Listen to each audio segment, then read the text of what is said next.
धृतराष्ट्र उवाच धर्मक्षेत्रे कुरुक्षेत्रे समवेतायुयुत्सवः मामकः पांडवाश्चैव किं कुर्वत संजय। धृतराष्ट्र बोले, हे संजय, युद्ध की इच्छा से कुरुक्षेत्र की भूमि में मेरे और पांडु के पुत्र क्या कर रहे हैं। धृतराष्ट्र जन्म से अंधे हैं, कुछ देख नहीं पा रहे हैं, फिर भी अपनी मन की आँखों से संजय से पूछ रहे हैं कि हे संजय, मुझे बताओ मेरे और पांडव के पुत्र युद्ध भूमि में क्या कर रहे हैं। इस समय का ताज़ा समाचार तुम मुझे सुनाओ, क्योंकि मनुष्य जब कुछ गलत करता है तो उसका मन काफ़ी व्याकुल हो जाता है। वही आज धृतराष्ट्र के साथ हो रहा है। संजय उवाच दृष्ट्वा तु पाण्डवानीकं व्यूढं दुर्योधनस्तदा आचार्यमुपसंगम्य राजा वचनमब्रवीत्। संजय बोले, हे राजन, दुर्योधन ने पांडवों की व्यूह रचना युक्त सेना को देखकर द्रोणाचार्य के पास जाकर कहते हैं, क्योंकि संजय को दिव्य दृष्टि प्राप्त है और इस दिव्य दृष्टि के कारण संजय इस सारी भागवत गीता का, महाभारत का लाइव प्रसारण धृतराष्ट्र के सामने कर रहे हैं, क्योंकि उनकी ही दिव्य दृष्टि से हमें यह गीता सुनने को मिली है। पश्येतां पाण्डुपुत्राणाम् आचार्य महतीं च मूं व्यूढां द्रुपदपुत्रेण तव शिष्येण धीमता। दुर्योधन कहता है, हे आचार्य, आपके शिष्य द्रुपद पुत्र की इस विशाल भारी व्यूहाकार खड़ी हुई सेना को देखिए, क्योंकि जब हम किसी समस्या में उलझ जाते हैं तब हम उस समस्या के विषय में जानना चाहते हैं, उसकी व्यूह रचना के विषय में जानना चाहते हैं। यही आज दुर्योधन कर रहा है। उसके मन में इस व्यूह रचना युक्त सेना को देखकर काफ़ी डर है और उसी डर के कारण वह आचार्य द्रोणाचार्य के पास पहुँचे हैं। अत्र शूरा महेश्वासा भीमार्जुन समायुधि युयुधानो विराटश्च द्रुपदश्च महारथाः धृष्टकेतुश्चेकितानः काशीराजश्च वीर्यवान् पुरोजित् कुन्तिभोजश्च शैब्यश्च नरपुङ्गवः युधामन्युश्च विक्रान्त उत्तमौजाश्च वीर्यवान् सौभद्रो द्रौपदेयाश्च सर्व एव महारथाः। इन 3 श्लोकों के अंतर्गत दुर्योधन द्रोणाचार्य के पास जाकर पांडवों की सेना के योद्धा और महारथियों के विषय में वर्णन करते हैं। यह दुर्योधन का बहुत अच्छा गुण है। किसी भी समस्या से निपटने के लिए सबसे पहले उसके विषय में जान लेना बहुत ही ज़्यादा आवश्यक है, क्योंकि समस्या छोटी हो या बड़ी हो, उसके विषय में जानना परम आवश्यक है। इसीलिए दुर्योधन द्रोणाचार्य से कहते हैं, इस सेना में बड़े बड़े धनुषों वाले तथा युद्ध में भीम और अर्जुन के समान सूरवीर सात्यकी और विराट तथा महारथी राजा द्रुपद, धृष्टकेतु और चेकितान तथा बलवान काशीराज, पुरोजित, कुंतीभोज और मनुष्यों में श्रेष्ठ शैब्य, पराक्रमी युधामन्यु तथा बलवान उत्तमौजा सुभद्रा पुत्र अभिमन्यु एवं द्रौपदी के 5 पुत्र, ये सभी महारथी हैं। दुर्योधन का यह गुण काफ़ी उत्तम है, जो युद्ध में विजय प्राप्ति की इच्छा से सामने वाली सेना का निरीक्षण कर रहा है, क्योंकि मुसीबत छोटी हो या बड़ी हो, उसके विषय में जान लेना ही सर्वोत्तम कहा गया है। हम अपने जीवन में कोई भी कार्य करें, यह श्लोक हमें यही सिखाता है। कुछ भी करें, उसके विषय में अच्छा या बुरा दोनों प्रकार के विषयों को जान लेना ही उस विषय में हमारी विजय निश्चित करता है। अस्माकं तु विशिष्टाये तान्निबोध द्विजोत्तम नायका मम सैन्यस्य संज्ञार्थं तान् ब्रवीमि ते।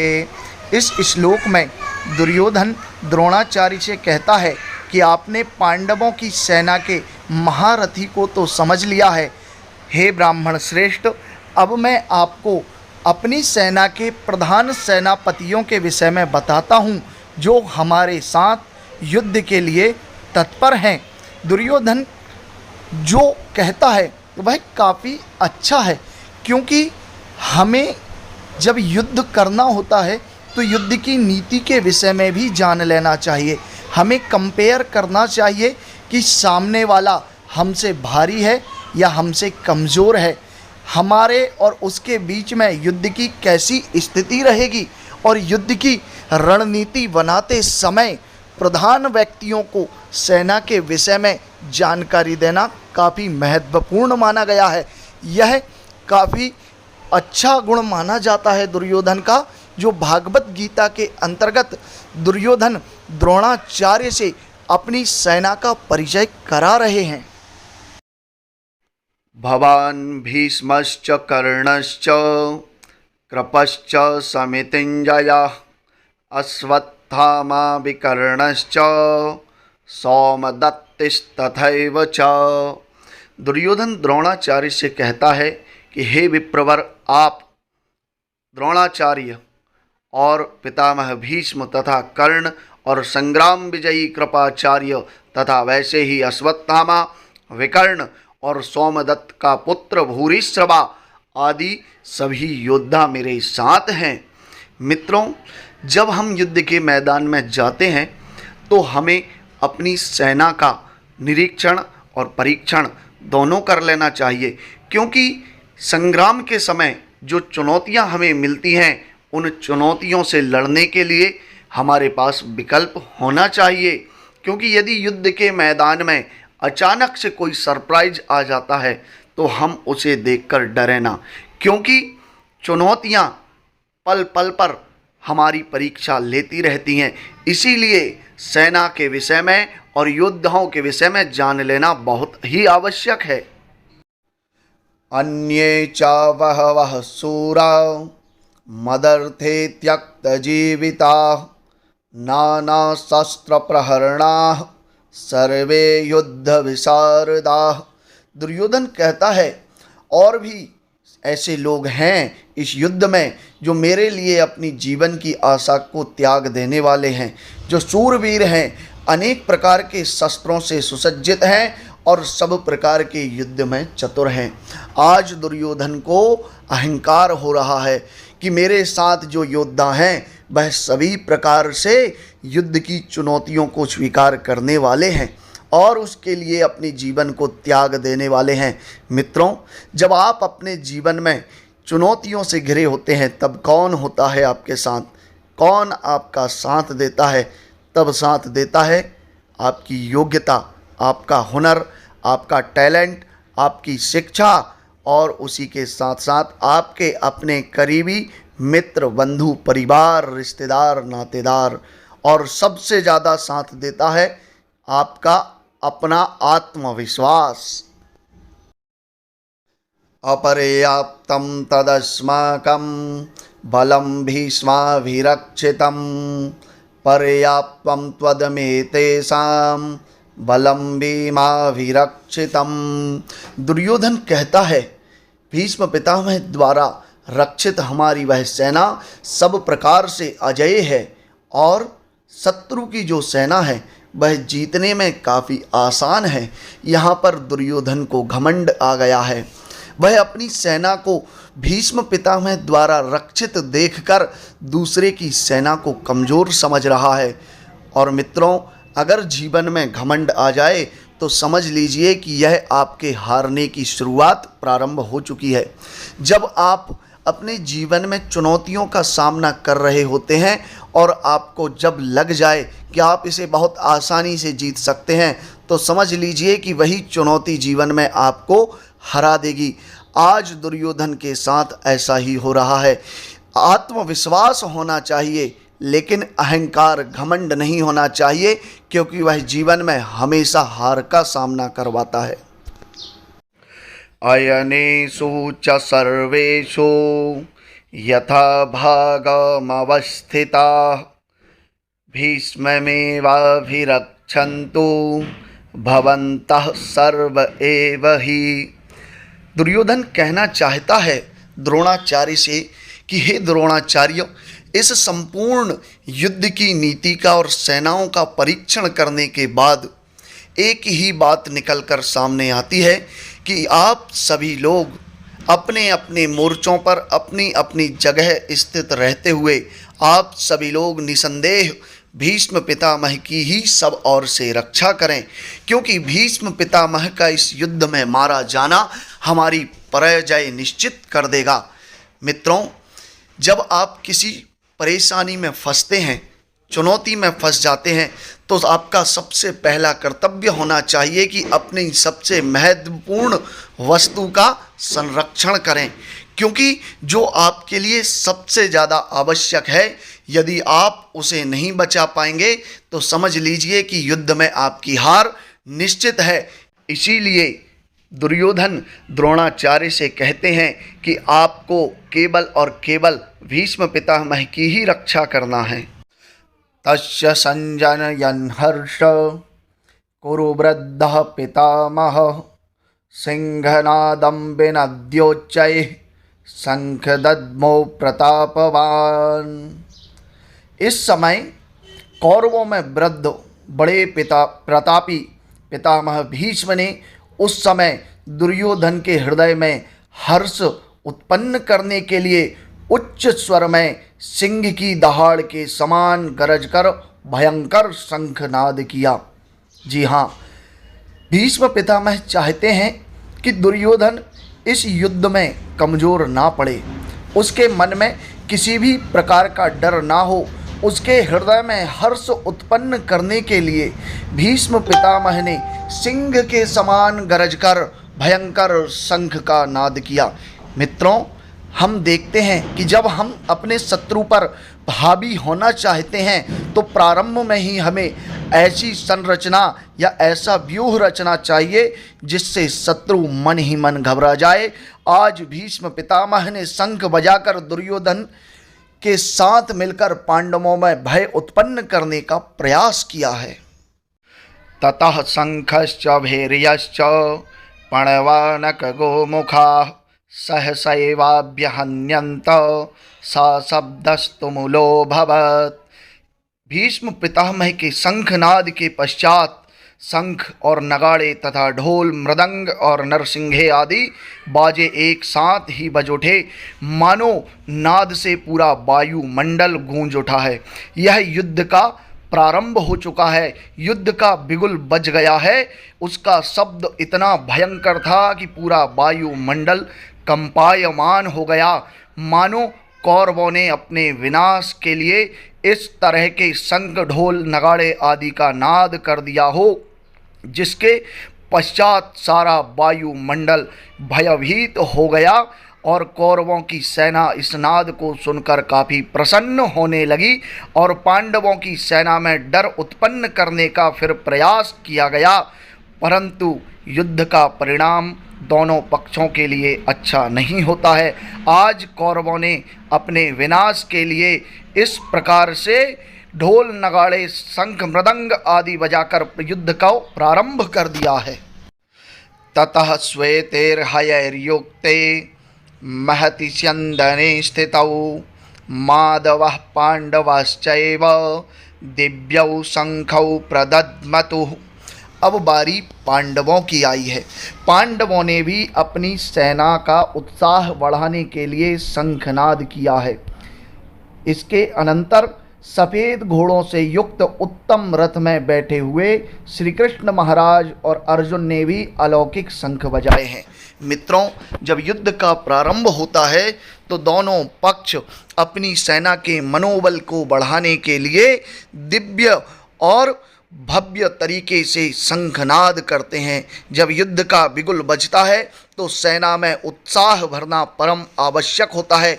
सभी लोग अपनी अपनी विजय के लिए अपनी सेना को मोटिवेट करते हैं। आज भगवान कृष्ण और अर्जुन ने भी मिलकर शंख का नाद किया है और पांडवों ने अपनी विजय के लिए जय घोष करना, शंखनाद करना प्रारंभ कर दिया है। और इस शंखनाद के साथ ही दोनों पक्षों से युद्ध के प्रारंभ का बिगुल बज उठा है। पांचजन्यम हृषीकेशो देवदत्तम धनंजयः पौंड्रम दद्मो महाशंख भीमकर्मा ब्रकोदरः। अब पांडवों की ओर से भगवान श्री कृष्ण ने पांचजन्य नामक शंख का नाद किया, अर्जुन ने देवदत्त नामक और भयानक कर्म वाले भीमसेन ने पौंड्र नामक महाशंख का नाद करके युद्ध का प्रारंभ कर दिया है। मित्रों, हम सभी के भी अपने शंख होते हैं। जब युद्ध में या किसी विवाद में हम जाते हैं तो सबसे पहले हम किसी ना किसी का ध्यान, स्मरण या विशेष प्रकार के शब्दों का प्रयोग करते हैं। आप भी अपना शंख चुन सकते हैं, आप भगवान का स्मरण कर सकते हैं, अपने पूर्वजों का या फिर अपने माता पिता का स्मरण करके किसी भी चुनौती का सामना कर सकते हैं। क्योंकि किसी भी चुनौती में जीतने के लिए हमें किसी ना किसी प्रकार के शंख का सहारा लेना ही पड़ता है, किसी ना किसी का नाद करना ही पड़ता है और किसी ना किसी का सहयोग लेना ही पड़ता है। इसी प्रकार पांडवों की ओर से भी विशेष प्रकार के शब्दों के साथ शंख का नाद किया गया और इसी के साथ वह युद्ध का प्रारंभ कर देते हैं। विजयम राजा कुंती पुत्रो युधिष्ठिरः नकुलः सहदेवश्च सुघोष मणिपुष्पकौ। उसके बाद कुंती पुत्र राजा युधिष्ठिर ने अनंत विजय नामक शंख का नाद किया और नकुल तथा सहदेव ने सुघोष नामक और मणिपुष्पक नामक शंख को बजाया है और शंख को बजा करके युद्ध का आरंभ कर दिया है। मित्रों, यहाँ पर सभी लोग अपने अपने अनुसार अपनी सेना का मनोबल बढ़ाने के लिए दिव्य शंख का नाद कर रहे हैं, क्योंकि सेना में उत्साह भरना और इस युद्ध की विजय के लिए सबसे ज़्यादा आवश्यक है।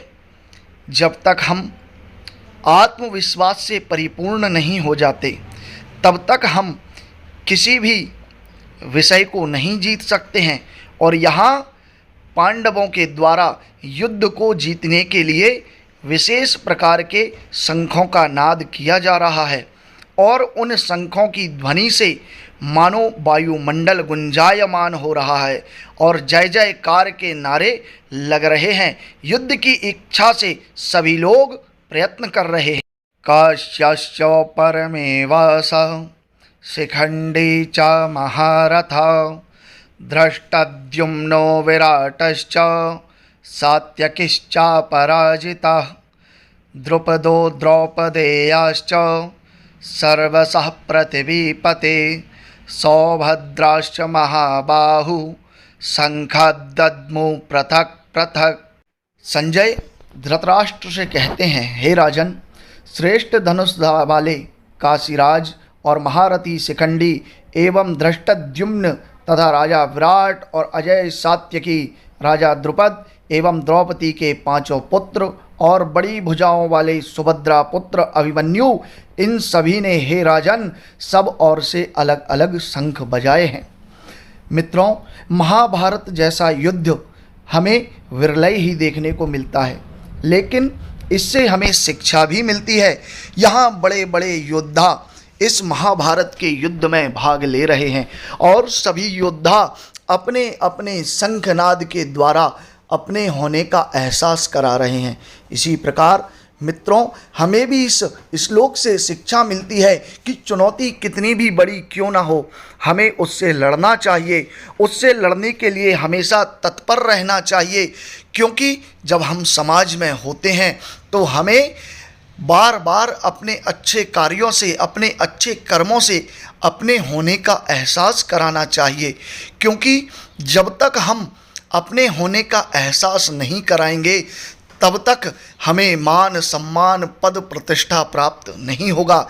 इसीलिए जो भी योद्धा महाभारत के युद्ध में आए हैं, अपने अपने शंखों को बजाकर अपने होने का एहसास दिला रहे हैं। जीवन का यही नियम है। जीवन जीना है तो समाज में और लोगों के बीच में अपने होने का एहसास कराते रहिए। लगातार अच्छे कर्मों का शंखनाद करते रहिए। सघोषो धार्तराष्ट्राणां हृदयानि व्यदारयत् नभश्च पृथिवीं चैव तुमुलोऽभ्यनुनादयत्। उस भयानक शब्द ने आकाश और पृथ्वी को गुंजारते हुए शत्रुओं के पक्ष में डर का माहौल बना दिया है। मित्रों, पांडवों ने और उनके साथियों ने जिस प्रकार शंखनाद किया है, दुर्योधन की सेना में डर उत्पन्न हो गया है और इसी डर के कारण दुर्योधन की सेना का मनोबल कमज़ोर होने लग गया है। साथियों, आप अपने जीवन में जब कभी भी चुनौती का सामना करें तो इस प्रकार से मजबूत चुनौती के सामने खड़े हो जाइए ताकि चुनौती भी आपके आत्मबल को देखकर कमज़ोर पड़ जाए। आप अपनी पढ़ाई के समय, शिक्षा के समय या फिर अन्य किसी भी समय इतना परिश्रम कीजिए, इतना मेहनत कीजिए कि आपके हाथ असफलता लगे ही ना, आप जीवन में हमेशा सफल हो जाए, क्योंकि शत्रु के ऊपर बनाया गया दबाव ही आपकी विजय सुनिश्चित करता है। आपका पहला बार ही इतना घातक और कठोर होना चाहिए जिससे शत्रु का मन और उसका आत्मविश्वास आपके प्रति उसके हृदय में डर के रूप में बैठ जाए, तभी आपकी विजय सुनिश्चित हो सकती है। और आज पांडवों के शंखनाद ने दुर्योधन के किले की दीवारों को हिलाकर रख दिया है। अथ व्यवस्थितान् दृष्ट्वा धार्तराष्ट्रान् कपिध्वजः प्रवर्ते शस्त्रसम्पाते धनुरुद्यम्य पाण्डवौ हृषीकेशं तदा वाक्यमिदमाहो महीपते सेनयोरुभयोर्मध्ये रथम स्थाप्यमेच्युत। संजय धृतराष्ट्र को बताते हैं, हे राजन, इसके बाद कपिध्वज अर्जुन ने मोर्चा बांधकर डटे हुए धृतराष्ट्र संबंधियों को देखकर उस समय शस्त्र चलने की तैयारी के समय धनुष उठाकर ऋषिकेश श्री कृष्ण महाराज से कहते हैं, हे अच्युत, मेरे रथ को दोनों सेनाओं के बीच लाकर खड़ा कीजिए। आज अर्जुन शत्रु की सेना का निरीक्षण करना चाहते हैं, क्योंकि उस पक्ष में भी अर्जुन के संबंधी हैं। और अर्जुन ने भगवान श्री कृष्ण को अपने साथ युद्ध के लिए सारथी के रूप में क्यों चुना? क्योंकि अर्जुन जानते हैं भगवान अच्युत हैं। अच्युत का अर्थ होता है जो जिसका साथ एक बार देने का प्रण कर ले, वह कभी बीच में उसका साथ नहीं छोड़ता है। और अर्जुन का विजय रूपी यह रथ स्वयं भगवान श्री कृष्ण चला रहे हैं, और जब स्वयं धर्म रथ को चलाता है तो उस सत्य की विजय निश्चित हो जाती है। अर्जुन जानते हैं कि जहाँ भगवान श्री कृष्ण स्वयं उनके साथ हैं, उनकी पराजय हो ही नहीं सकती है, क्योंकि स्वयं धर्म उनके रथ को चला रहा है। और अर्जुन इसी बात से प्रसन्न होकर भगवान से कहते हैं कि दोनों सेनाओं के बीच में मेरे रथ को ले जाकर के खड़ा करो, मैं दोनों सेनाओं का निरीक्षण करना चाहता हूँ। यही अर्जुन का सबसे बड़ा गुण है, वह किसी भी परिस्थिति से लड़ने से पूर्व उसके विषय में जानना चाहते हैं। लक्ष्य का भेदन करने से पहले लक्ष्य का निरीक्षण करना सबसे उत्तम गुण कहा गया है। यही अर्जुन का परम गुण माना जाता है। यावदेतान्निरीक्षेऽहं योद्धुकामानवस्थितान् कैर्मया सह योद्धव्यम् अस्मिन् रणसमुद्यमे। मित्रों, युद्ध कोई भी हो सकता है, चाहे वह हमारा निजी रूप से हो या फिर हमारे व्यापार से जुड़ा हुआ। हम व्यापार करते हैं, बिजनेस करते हैं, उसमें भी तो हम अपने प्रतिद्वंदी से कंपटीशन करते हैं। वह भी तो हमारे जीवन का युद्ध ही है।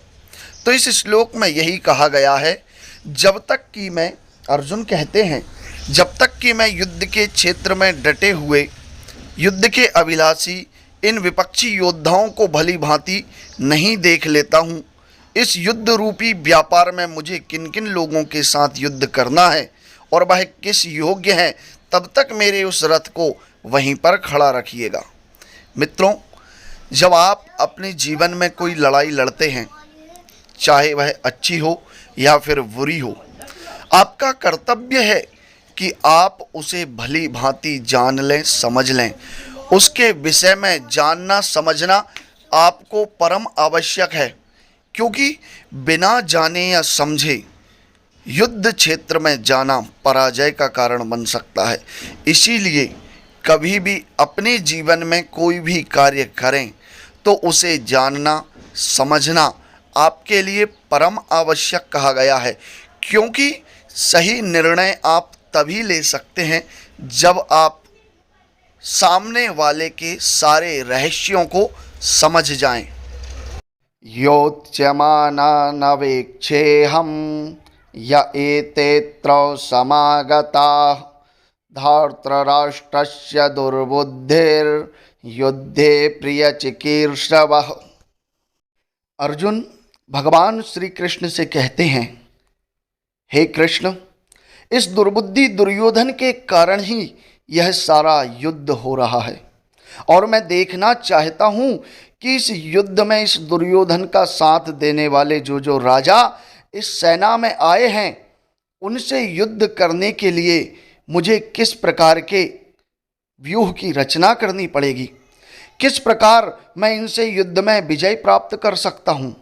मित्रों, युद्ध कैसा भी हो, परंतु उसे लड़ने से पहले हमें उस शत्रु के बल को अवश्य जान लेना चाहिए। वह हमसे कितना बलवान है, उसके पास पराक्रम की क्या स्थिति है और कौन कौन इस युद्ध में उसका सहयोग दे रहे हैं। ज़रूरी नहीं कि हर बार युद्ध की जो स्थिति है दोनों पक्षों की गलती से हो।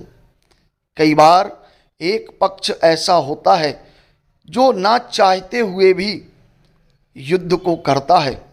आज अर्जुन के साथ वही हुआ है। अर्जुन नहीं चाहते थे कि वह युद्ध करें।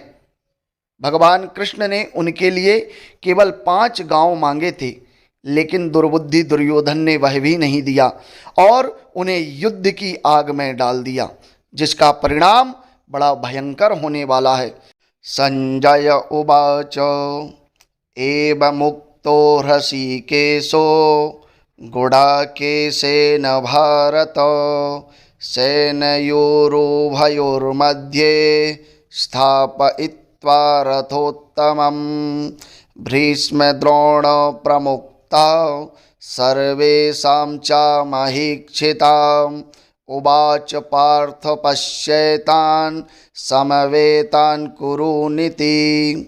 संजय कहते हैं, हे धृतराष्ट्र, अर्जुन के द्वारा कहे अनुसार महाराज श्री कृष्ण चंद्र ने दोनों सेनाओं के बीच में भीष्म और द्रोणाचार्य के सामने तथा संपूर्ण राजाओं के सामने उत्तम रथ को खड़ा कर इस प्रकार कहा कि हे पार्थ, युद्ध के लिए जुटे हुए इन कौरवों को देख लो। मित्रों, आज भगवान श्री कृष्ण की यह लीला है, क्योंकि वह हमें गीता का ज्ञान देना चाहते हैं, इस संसार में गीता को लाना चाहते हैं। इसीलिए भगवान की माया से प्रेरित अर्जुन कौरवों के सामने जाकर खड़ा हो गया है और भगवान कहते हैं कि देख लो इन कौरवों को, ये सभी तुम्हारे सगी संबंधी हैं, ताकि अर्जुन उन्हें देखकर मोह से व्याप्त हो जाए और उस मोह को भंग करने के लिए भगवान गीता का ज्ञान संपूर्ण विश्व को प्रदान कर सकें।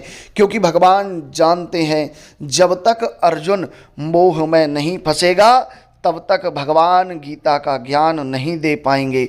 इसीलिए यह भगवान कृष्ण की ही माया है जिससे प्रेरित होकर आने वाले समय में अर्जुन मोह से व्याप्त हो जाएगा और शस्त्रों का त्याग कर देगा। इसीलिए भगवान की यह माया है जिससे अर्जुन मोहित होकर गीता का ज्ञान प्राप्त करेंगे। और मित्रों, आज भगवान कृष्ण की वही गीता हम और आप सुन रहे हैं। इस गीता का इतना अद्भुत ज्ञान है, अगर इस ज्ञान को प्राप्त कर लिया जाए तो संपूर्ण जीवन आनंदमय हो जाता है। तत्र पश्यत स्थितान् पार्थ पितृनथ पितामहान् आचार्यान् मातुलान् भ्रातॄन् पुत्रान् पौत्रान् सखींस्तथा। इसके बाद प्रथम पुत्र अर्जुन ने उन दोनों ही सेनाओं में स्थित ताऊ, चाचा, दादा, परदादा, गुरु, मामा, भाई, पुत्रों, पौत्रों तथा मित्रों आदि को देखा और देखकर विचार करने लगे। मित्रों, महाभारत जैसा युद्ध जो धर्म के लिए लड़ा जा रहा है, यहाँ एक ही परिवार दो भागों में बट गया है। जो धर्म के लिए आज लड़ना चाहता है वह तो अर्जुन का पक्ष है, और जो अधर्म के लिए लड़ना चाहता है वह दुर्योधन का पक्ष है। और ईश्वर कहते हैं कि धर्म की सदा जय होती है। आज जो भी लोग दुर्योधन का साथ देने आए हैं उन सभी लोगों को अर्जुन देख रहे हैं और मन ही मन विचार कर रहे हैं। स्वसुरान् सुहृदश्चैव सेनयोरुभयोरपि तान् समीक्ष्य स कौन्तेयः सर्वान् बन्धूनवस्थितान्। अर्जुन ने उन योद्धाओं के बीच में अपने ससुर सुहृदों को और मित्रों को भी देखा, और इन सभी को देखकर अर्जुन का हृदय काफ़ी व्याकुल हो गया है और वह काफ़ी चिंतित हो गया है। अर्जुन के मन में अब करुणा उत्पन्न होने लगी है और वह शोक से व्याप्त हो गया है। अर्जुन विचार कर रहा है, यह सभी मेरे ही तो हैं। अर्जुन का किसी से निजी शत्रुता नहीं है, लेकिन आज वह सब दुर्योधन के साथ जो खड़े हुए हैं इस युद्ध के क्षेत्र में उसे वह शत्रु के समान नजर आ रहे हैं। लेकिन मन में करुणा जब आ गई है तो उसका शरीर ढीला पड़ गया है। करुणा से व्याप्त अर्जुन शोक करते हुए भगवान श्री कृष्ण की शरण में जाते हैं और उनसे कहते हैं। अर्जुन उवाच कृपया परयाविष्टो ब्रसीदत्रीदमब्रवीत् दृष्टेवमं स्वजनं कृष्ण युयुत्सुं समुपस्थितम्। अर्जुन के सामने बड़ी दुविधा उत्पन्न हो गई है। अर्जुन कहते हैं, हे कृष्ण, मेरे जो अपने नातेदार, संबंधी, रिश्तेदार जो युद्ध के क्षेत्र में शत्रु के पक्ष में मेरे सामने खड़े हुए हैं, मैं कैसे उनके साथ युद्ध कर सकता हूँ। अभिलाषी स्वजन को देखकर अर्जुन के अंग शिथिल हुए जा रहे हैं और वह काफ़ी परेशान हो रहा है, चिंतित हो रहा है कि वह अपने सगे संबंधियों से कैसे युद्ध करेगा। मित्रों, यही वो समय है जब अर्जुन को विषाद होता है। इसीलिए इस अध्याय का नाम अर्जुन विषाद योग रखा गया है। और अर्जुन के मन की शंका को दूर करने के लिए और उसके ऊपर से मोह का पर्दा हटाने के लिए भगवान ने गीता जी की रचना की और गीता का ऐसा अद्भुत ज्ञान अर्जुन को बताया है जिससे आज हर एक मनुष्य सच्ची राह पर चल सकता है। जिससे मनुष्यों को सत्य का ज्ञान होता है, अच्छे और बुरे की परख होती है, जिसका हाथ पकड़कर मनुष्य धर्म की तरफ जा सकता है। आज ऐसा ही ज्ञान भगवान श्री कृष्ण अर्जुन को देने वाले हैं। तो मित्रों, हम भी भगवान श्री कृष्ण के द्वारा कही इस गीता को श्रवण करते हैं। सीदन्ति मम गात्राणि मुखं च परिशुष्यति बेपथुश्च शरीरे में रोमहर्षश्च जायते। अर्जुन कहते हैं, हे कृष्ण, मैं अपने इन सगे संबंधियों को देखकर काफ़ी डरा हुआ हूँ। मन में बड़ा भय है। आखिर मैं किन लोगों से लड़ रहा हूँ? यह सभी मेरे ही तो हैं। मैं अपने इन स्वजन समुदाय को देखकर काफ़ी घबरा गया हूँ। मेरे अंग शिथिल हुए जा रहे हैं और मेरा मुख भी सूखा जा रहा है तथा मेरे शरीर में कंप एवं रोमांच हो रहा है। मित्रों, युद्ध लड़ना कोई छोटी बात नहीं है। कई पीढ़ियां इसमें बर्बाद हो जाती हैं। युद्ध मानव समुदाय के लिए अच्छा नहीं माना जाता है, फिर भी हम युद्ध करते हैं। ऐसी ही स्थिति मित्रों हमारी भी होती है जब हम एग्ज़ाम देने जाते हैं या इंटरव्यू दे रहे होते हैं, तो ऐसी घबराहट होती है, शरीर की शक्ति क्षीण हो जाती है। जो हमने पढ़ा है, जो स्मरण किया है, जो याद किया है, सब भूल जाते हैं। वही स्थिति आज अर्जुन की हो रही है।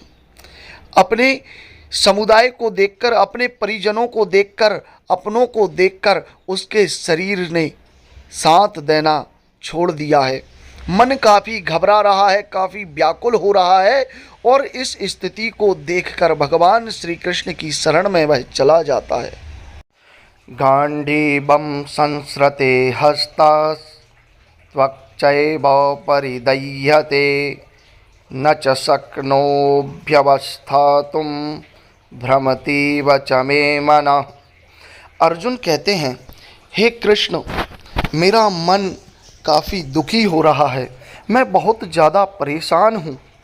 मेरे हाथ से गांडीव गिर रहा है और त्वचा भी बहुत जल रही है तथा मेरा मन भी भ्रमित हो रहा है।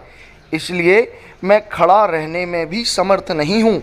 मेरा मन अंदर से बहुत व्याकुल हो रहा है।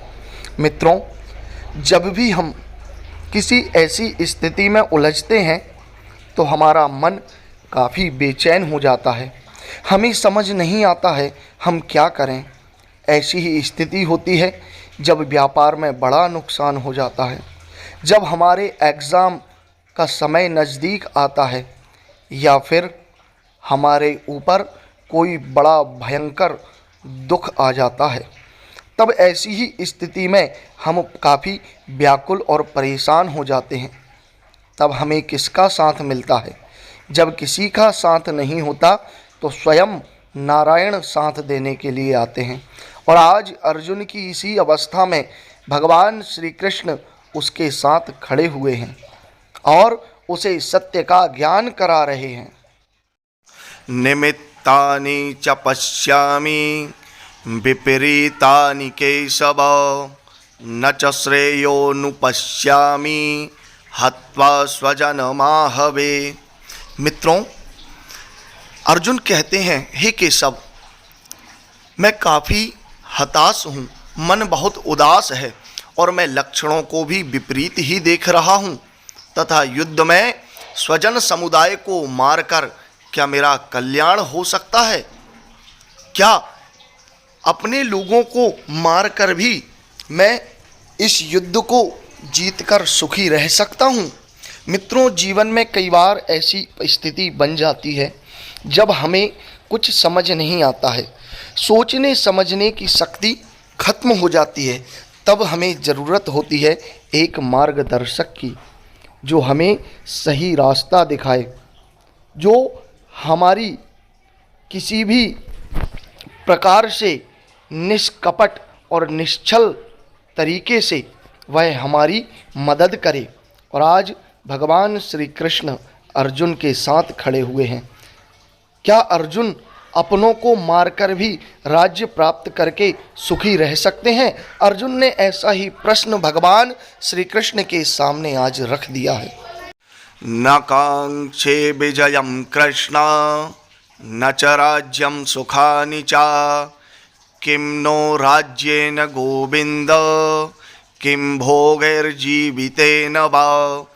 अर्जुन अपनी बात को अब भगवान श्री कृष्ण से खुलकर कहते हैं, हे कृष्ण, मैं ना तो विजय चाहता हूँ और ना राज्य और ना ही सुखों को चाहता हूँ। हे गोविंद, हमें ऐसे राज्य से क्या प्रयोजन है अथवा ऐसे भोगों से और जीवन से क्या लाभ है जो अपनों को मार कर हम जिएंगे। ऐसे सुखों का हम क्या करेंगे जब हमारे अपने ही अपने साथ नहीं रहेंगे। अर्जुन आज इस युद्ध से बचना चाहते हैं। अर्जुन चाहते हैं कि मुझे कुछ भी ना मिले, मेरा परिवार मेरे साथ रहे, लेकिन अर्जुन यह नहीं समझ रहे हैं कि जिस परिवार का वह साथ चाहते हैं उसी परिवार ने अधर्म और अन्याय का साथ लिया हुआ है। और भगवान चाहते हैं कि हे अर्जुन, तुम धर्म के लिए युद्ध लड़ो। लेकिन अर्जुन हार मानकर अपने रथ के एक कोने में जाकर बैठ गए हैं और भगवान से प्रार्थना कर रहे हैं, अपने मन की बात भगवान को बता रहे हैं। ये सामर्थे कांक्षितं नो राज्यं भोगः सुखानि च ता इमेव स्थिता युद्धे प्राणान् त्यक्त्वा धनानि च। अर्जुन कहते हैं, हे गोविंद, हमें जिनके लिए राज्य भोग और सुख आदि अभीष्ट हैं वे ही यह सब धन और जीवन की आशा को त्याग कर युद्ध के मैदान में खड़े हुए हैं। मित्रों, जीवन हो या युद्ध हो, हम अपने जीवन में जो कुछ भी करते हैं, कमाते हैं, इकट्ठा करते हैं, वह सब किसके लिए होता है? सब अपनों के लिए होता है। हम सब कुछ अपनों के लिए ही तो करते हैं। और आज अर्जुन कह रहे हैं कि मेरे वही अपने धन और जीवन की आशा को त्याग कर मेरे साथ युद्ध करने के लिए युद्ध के मैदान में खड़े हुए हैं। मैं कैसे इस धन और राज्य के लालच को स्वीकार करके और अपने परिजनों की मृत्यु को देखकर उनको मारकर सुख की इच्छा कर सकता हूँ? आज अर्जुन ने भगवान से कई प्रश्न किए हैं। अर्जुन की स्थिति आज अच्छी नहीं है। आचार्यः पितरः पुत्रस् तथैव च पितामहः मातुलः श्वशुरः पौत्रः श्यालः संबंधिनस्तथा। अर्जुन कहते हैं, हे गोविंद, मेरे गुरु, ताऊ, चाचा, लड़के और उसी प्रकार मेरे पितामह, दादा, मामा, ससुर, पौत्र, साले तथा और भी संबंधी लोग इस युद्ध में खड़े हुए हैं। आप मुझे बताओ कैसे मैं उनकी मृत्यु के पश्चात इस सुख को जी सकूंगा। आज एक एक संबंधी को अर्जुन देखकर पहचान कर भगवान से कहते हैं कि बताओ हे कृष्ण, मैं कैसे अपने संबंधियों से लड़कर भविष्य में राज्य का सुख भोग पाऊंगा, कैसे मैं इनके बिना प्रसन्न रह पाऊंगा। और यही लोग आज मेरे साथ अपनी जीवन की आशा को त्याग कर इस युद्ध में भाग ले रहे हैं। एतान् हन्तुमिच्छामि न तोपि मधुसूदन अपि त्रैलोक्यराज्यस्य हेतुः किं नु मही कृते। अर्जुन कहते हैं, हे मधुसूदन, मैं अपने सगे संबंधियों को नहीं मार सकता। चाहे मुझे तीनों लोकों का राज्य भी मिल जाए तब भी मैं इन्हें नहीं मार सकता। फिर तो इस पृथ्वी के राज्य के लिए मैं इन्हें कैसे मार सकता हूँ। मित्रों, हमारे जीवन में भी कई बार ऐसी स्थिति बन जाती है कि हमें आगे बढ़ने के लिए अपने सबसे प्रिय वस्तु का त्याग करना पड़ता है, क्योंकि अगर त्याग नहीं होगा तो जीवन में हम आगे नहीं जा सकते हैं। आज अर्जुन के साथ भी यही स्थिति बन गई है कि उसे अपने परिजनों का त्याग करके जो युद्ध के मैदान में उसके सामने खड़े हुए हैं, उनसे युद्ध लड़कर उन्हें मृत्यु दंड देकर राज्य प्राप्त करने के लिए आगे बढ़ना होगा। लेकिन अर्जुन का मन काफ़ी दुखी है। वह नहीं चाहता है कि उसके हाथों से अपनों की मृत्यु हो और उसके बाद वह राज्य का सुख भोगे। निहत्य धार्तराष्ट्रान्न का प्रीति स्याज्जनार्दन पापमेवाश्रयेदस्मान् हत्वैतानान्ततायिनां। अर्जुन कहते हैं, हे जनार्दन, धृतराष्ट्र के पुत्रों को मारकर हमें क्या प्रसन्नता होगी? इन आतताइयों को मारकर तो हमें पाप ही लगेगा। तो फिर क्यों हम इन्हें मारें? फिर क्यों हम ये हत्या अपने सर पर लें? क्यों हम अपने ही लोगों के हत्यारे बने जब इन आतताइयों को मारकर हमें पाप ही लगना है? मित्रों, आज कौरवों के लालच के कारण महाभारत की स्थिति बन गई है। जीवन में कभी भी लालच नहीं करना चाहिए। आपके पास जो है उसे परिवार के सभी सदस्यों के साथ बराबर बांटना चाहिए। कभी किसी के साथ अन्याय नहीं करना चाहिए। और दुर्योधन के द्वारा किया गया अन्याय आज महाभारत जैसे भयंकर युद्ध के लिए उसे सामने लेकर आ गया है, जिसका परिणाम अच्छा नहीं होगा। तस्मान्नार्हा वयं हन्तुं धार्तराष्ट्रान् स्वबान्धवान् स्वजनं हि कथं हत्वा सुखिनः स्याम माधव। मित्रों, अर्जुन कहते हैं, हे माधव, अपने ही बांधव धृतराष्ट्र के पुत्रों को मारने के लिए हम योग्य नहीं हैं, क्योंकि अपने ही कुटुंब को मारकर हम कैसे सुखी रह सकते हैं? मित्रों, आप ही इस बात को बताइए, कौन होगा जो अपने ही लोगों को मारकर सुख से जीवन व्यतीत करना चाहेगा? कौन होगा जो अपने बांधवों को मृत्यु देकर राज्य चाहेगा? दोस्तों, जब कभी आपके जीवन में ऐसा हो कि बंटवारे की नौबत, बंटवारे की स्थिति अगर आपके परिवार में बने, तब अर्जुन के इस वाक्य को ध्यान में रखकर जरूर सोचिएगा और ठंडे दिमाग से सोचकर निर्णय लीजिएगा। किसको क्या मिला महाभारत जैसा बड़ा युद्ध करके?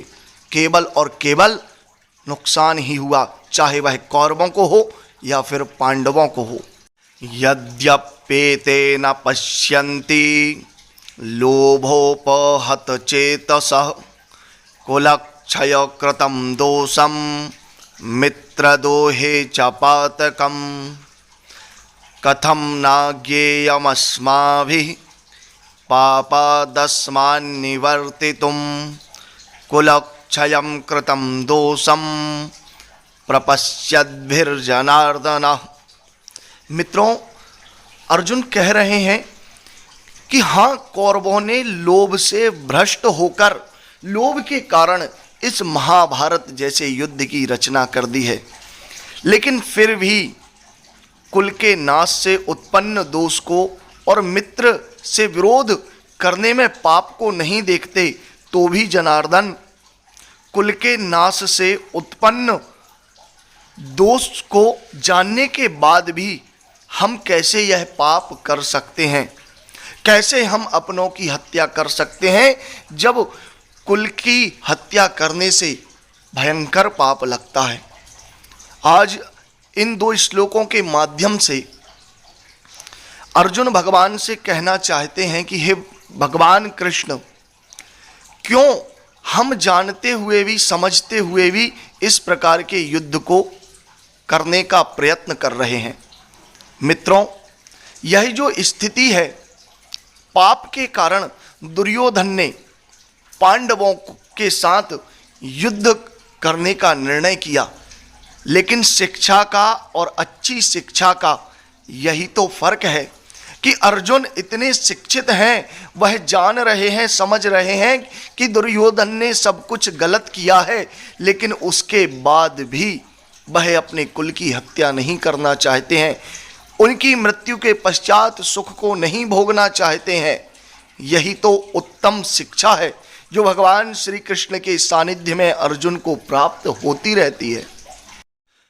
कुलक्षये प्रणश्यन्ति कुलधर्मः सनातनः धर्मे नष्टे कुलं कृत्स्न मधर्मोऽपि भवत्युत। अर्जुन कहते हैं, हे कृष्ण, कुल के नाश से सनातन कुल धर्म नष्ट हो जाते हैं तथा धर्म का नाश हो जाने पर संपूर्ण कुल पापों में व्याप्त हो जाता है और वह पाप पूरे परिवार कुटुंब में फैलकर उस पूरे कुटुंब को, परिवार को, कुल को नष्ट कर देता है। मित्रों, एक बात मैं आपसे कहना चाहूँगा, यदि किसी को नष्ट करना है, किसी का पतन करना है, तो सबसे पहले उसका धर्म नष्ट कर दीजिए। उदाहरण के लिए शकुनी ने दुर्योधन के साथ ऐसा ही किया। शकुनी ने अपनी चाल से, अपनी शकुन नीति से दुर्योधन को इस प्रकार से समझाया, उसका धर्म इस प्रकार से नष्ट कर दिया कि वही दुर्योधन अपने संपूर्ण कुल को नष्ट करने के लिए आज युद्ध के मैदान में खड़ा हुआ है। उसे कुछ समझ नहीं आ रहा है, क्योंकि धर्म जब नष्ट हो जाता है तो समझ लीजिए कि संपूर्ण कुल, राष्ट्र, परिवार विनाश की ओर जाने लगता है। अधर्माभिभात कृष्ण प्रदुष्यन्ति कुलस्त्रिया स्त्रीषु दुष्टासु वार्ष्णेय जायते वर्ण संकर। अर्जुन कहते हैं, हे कृष्ण, आप तो जानते हो जब कुल धर्म नष्ट हो जाता है तो स्त्रियों में पाप का प्रभाव बढ़ जाता है और उस पाप के प्रभाव से स्त्रियां दूषित हो जाती हैं। मित्रों, आप सब जानते हैं कि घर की जो शोभा है वह स्त्रियों से ही होती है, क्योंकि बिना स्त्रियों के घर जो है वह नहीं चल सकता है, घर का कोई भविष्य नहीं होता है। धर्म ग्रंथ भी कहते हैं, शास्त्री को धर्म माचरेत, स्त्री के साथ ही धर्म का आचरण करना चाहिए। और आज यदि यह भयंकर युद्ध होता है तो यह सारी स्त्रियां क्या करेंगी? स्त्रियों के दूषित हो जाने से वर्ण संकर संतान उत्पन्न होती है, जो चांडाल के समान संपूर्ण कुल को नष्ट कर देती है। क्योंकि आपुत्रस्य गतिर्नास्ति कुपुत्रेणान वयो नष्टो, एक कुपुत्र पूरे परिवार को नष्ट कर देता है। ठीक इसी प्रकार आज दुर्योधन भी कर रहा है। संकरो नरकायैव कुलघ्नानां कुलस्य च पतन्ति पितरो ह्येषां लुप्तपिंडोदक क्रिया। अर्जुन कहते हैं, हे कृष्ण, वर्ण संकर कुलघातियों को और कुल को नरक में ले जाने के लिए ही होता है। यहाँ वर्ण संकर संतान का अर्थ है कि ऐसी संतान उत्पन्न होना जो समाज के नियमों के विरुद्ध हो, जो ऐसे वर्णों के मेल से उत्पन्न हो जो विवाह करने योग्य ना हो, या जो कुरीतियों के आधार पर या धर्म विरुद्ध विवाह किए गए हैं, उनसे उत्पन्न जो संतान होती है वह संपूर्ण कुल को नरक में ले जाने के लिए ही होती है। और लुप्त हुई पिंड और जल की क्रिया वाले अर्थात श्राद्ध और तर्पण से वंचित इनके पितृलोक भी अधोगति को प्राप्त होकर नरक लोक को चले जाते हैं, क्योंकि वर्ण संकर संतान के द्वारा दिए गए पिंड, तिलांजलि आदि को पितृ स्वीकार नहीं करते हैं। और जिस कुटुंब में, जिस वंश में वर्ण संकर संतान उत्पन्न हो जाती है, उस कुल के सभी पितृ नरकीय यातनाओं को भोगते हैं। दोषैरैतैः कुलघ्नानां वर्ण संकर कारकै उत्साद्यन्ते जाति धर्मा कुल धर्माश्च शाश्वतः। अर्जुन कहते हैं, इन वर्ण संकर कारक दोषों से कुल घातियों के सनातन कुल, धर्म और जाति नष्ट हो जाते हैं। तो हे माधव, आप मुझे यह बताइए, जब जाति नष्ट हो गई, धर्म नष्ट हो गया, कुल नष्ट हो गया, तो फिर इस राज्य का क्या अर्थ रहा? फिर इस राज्य में जीने का क्या मतलब है? मित्रों, आप जानते हैं समाज का वास्तविक अर्थ ही है पूर्वजों द्वारा बनाए गए कुछ नियमों के बंधन। हमारे पूर्वजों ने बहुत सोच विचार करके ही कुछ बंधन और नियम बनाए हैं। यदि उन बंधनों को, नियमों को हम तोड़ देते हैं तो फिर समाज का अर्थ ही कहाँ रहा। फिर तो हर एक व्यक्ति स्वतंत्र और अपने हिसाब से अपने कार्यों को करने वाला रहेगा, मनमानी करने वाला रहेगा। इसीलिए समाज के कुछ बंधन नियम होते हैं जिनके आधार पर हमें चलना ही पड़ता है। उत्सन्न कुल धर्माणाम मनुष्याणाम जनार्दन नरके नियतम वासो भवत्यनुसुश्रुमो। अर्जुन कहते हैं, हे जनार्दन, जिनका कुल धर्म नष्ट हो गया है ऐसे मनुष्यों का अनिश्चित काल तक नरक में वास होता है, ऐसा हम सुनते आए हैं। मित्रों, यह बात परम सत्य है। जिस व्यक्ति का धर्म नष्ट हो जाए, जिसका कुल नष्ट हो जाए, भ्रष्ट हो जाए, तो ऐसे परिवार, कुटुंब और समाज के लोग, ऐसे कुल के लोग हमेशा नरकीय यातनाओं को भोगते रहते हैं। इसका प्रमाण हमें गरुड़ पुराण में भी देखने को मिलता है। गरुड़ पुराण भी कहता है कि यदि कोई व्यक्ति किसी के धर्म को नष्ट करता है या किसी के कुल को नष्ट करता है, चाहे वह स्वयं ही क्यों ना हो, अगर वह ऐसा कार्य करता है तो अनिश्चित काल तक यम की यातनाओं को भोगता ही रहता है। अहो बत महत् पापम कर्तुम व्यवसिता वयम यद्राज्य सुख लोभेन हंतुम स्वजनमुद्यता। अर्जुन काफ़ी शोक में व्याकुल हो गए हैं। हा शब्द का इस्तेमाल किया है जो शोक का कारक माना जाता है। अर्जुन कहते हैं, हम लोग बुद्धिमान होकर भी महान पाप करने को तैयार हो गए हैं और राज्य सुख के लोभ से स्वजनों को मारने के लिए तैयार हो गए हैं। यह कैसा समय है केशव। मित्रों, अगर मूर्ख गलती कर दे तो वह गलती उसकी मूर्खता से निकाली जा सकती है, टाली जा सकती है। उस पर उसका इतना दोष आरोपित नहीं होगा जितना एक बुद्धिमान व्यक्ति यदि इस कार्य को करता है तो उसके ऊपर इसका लांछन लगाया जाएगा। और अर्जुन नहीं चाहते हैं कि उनके ऊपर इस प्रकार का लांछन लगाया जाए। यदिमं प्रतीकारं शस्त्रं शस्त्रपाणयः धार्तराष्ट्रारणे हन्त्योस् तन्मे क्षेमतरं भवेत्। अर्जुन कहते हैं, हे केशव, मेरे लिए कैसे संभव होगा कि मैं धृतराष्ट्र के सभी पुत्रों को रण में मार डालूं, तो वह मारना भी मेरे लिए अधिक कल्याणकारी नहीं होगा। मेरे अंदर क्षमता नहीं है। यदि मुझे शस्त्र रहित एवं सामना न करने को शास्त्र हाथ में लिए धृतराष्ट्र के पुत्र मुझे मार भी देंगे तो वह मेरे लिए कल्याणकारक होगा। क्योंकि हे केशव, हमारे ऐसे प्रिय लोग जिनके साथ हमने अपना बचपन बिताया है, जिनके साथ हम बड़े हुए हैं, ऐसे मेरे अपने आज मेरे सामने शत्रु बनकर खड़े हुए हैं। मैं किस प्रकार इन पर शस्त्र चलाकर इन्हें मृत्यु दंड दे सकता हूँ?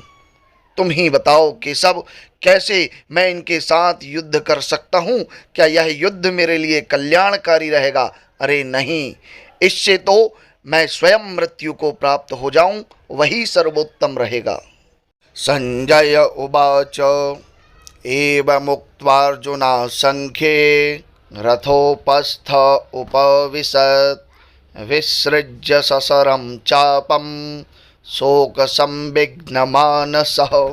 संजय, यही वो संजय हैं जो धृतराष्ट्र को इस युद्ध का आंखों देखा हाल सुना रहे हैं। संजय कहते हैं, हे राजन, रणभूमि में शोक से उद्विग्न मन वाले अर्जुन इस प्रकार भगवान कृष्ण से अपने मन की बातों को कहकर बाण सहित धनुष को त्याग कर रथ के पिछले भाग में जाकर बैठ गए हैं। उनके मन में अपने सगी संबंधियों को मारने के लिए काफ़ी दुख हो रहा है। वह अपने रिश्तेदारों को, अपने सगे संबंधियों को नहीं मारना चाहते हैं। उनका मन काफ़ी दुखी हो गया है। यही स्थिति अर्जुन की बन रही है और इसी कारण उसने शस्त्र का त्याग कर दिया है। मित्रों, श्रीमद् भागवत गीता के 18 अध्याय के अंतर्गत यह पहला अध्याय संपन्न हुआ, जिसे आप सभी ने श्रवण किया। अगले अध्याय में भगवान श्री कृष्ण अर्जुन के सभी प्रश्नों का उत्तर देंगे, उसके मन की शंका को दूर कर इस महाभारत को पूर्ण करने का निर्देश देंगे। इसी महाभारत के अंतर्गत यह दिव्य गीता का ज्ञान भगवान श्री कृष्ण ने अर्जुन को दिया है, जो समय समय पर आवश्यकता होने पर हम सभी का मार्गदर्शन करती है। आप सभी इस ज्ञान को अवश्य सुनिए। जय श्री कृष्ण।